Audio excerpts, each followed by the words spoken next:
Welcome back to the Clear Image AI video podcast. In the next couple of podcasts, I will try to answer some questions I've been getting from people curious about AI, Clear Image AI, and the state of AI in general. So here's another one. Will AI steal our jobs? Humanoid robot, which means it looks, it talks, and it even acts, well, like a human. So does that mean it could take a human's job, like mine? You better believe it. Do you think the machines will win? It's impossible. Because the day when we design the machine, we know machine is powerful, stronger than us. Next 30 years, it's going to be painful. What's going to happen is robots will be able to do everything better than us. This is really like the scariest problem to me, I tell you. So the media loves this one, how AI affects employment and whole economies. To be clear at the start, a lot of the current turbulence in labor started well before the age of AI. So up until the 70s, productivity and hourly wage increased at about the same pace. Things improved for everybody. But in the early 80s, that changed. The hourly income rate stopped keeping up with productivity. This disparity between the two curves has led to increasing worldwide income inequality.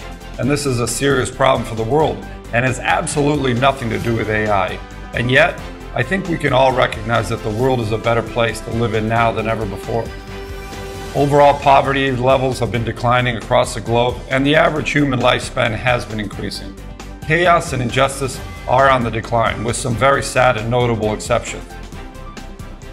One thing we can safely predict is that each new labor disruption will be used by some in the media to illustrate the horrors of AI. These disruptions and corrections to the work landscape shouldn't really be a shock. We've always had them. The list of jobs phased out as technology is endless. Job phase out like leach collectors, cross sweepers, elevator operators, lamplighters, and pin setters. Leach collectors, for example, were actually charged with finding fresh leeches for bloodletting. That's pretty nasty stuff. Through history, positive economic advances have had horrible side effects. The first industrial revolution resulted in the creation of enormous wealth. It also got a whole working class out of servitude, but brought pollution, disease, and rampant child labor. During the first round of digital disruption, the one brought on by the personal computer, it became clear the computers were doing for human brain power what the steam engine and related technologies did for human muscle power during the Industrial Revolution. But it took decades to improve the steam engine to power the Industrial Revolution. So at the same time, it's going to take time for the AI revolution to take off. AI needs to be refined to reform business and industry. But AI will keep evolving and keep pace. And it will increase as the flywheel picks up speed. We should also admit that this coming area will be better for AI, and digital technologies will produce better goods, better healthcare, there'll be better education and services. All this while reducing our carbon footprint and destruction of the planet. So AI will help with these.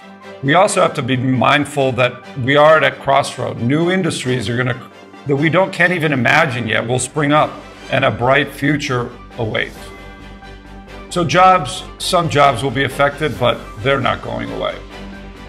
So until next time, this is Michael Earl. And before we go, I hope it's clear that the great benefits that AI offers at times seem so obscure, but they are game-changing. The future will be really big for all of us. Remember, your business needs AI, so learn to integrate AI into your business because AI is the future of business. Go to clearimageai.com and download our free AI for Business Handbook, which will help you to get started. Bye-bye.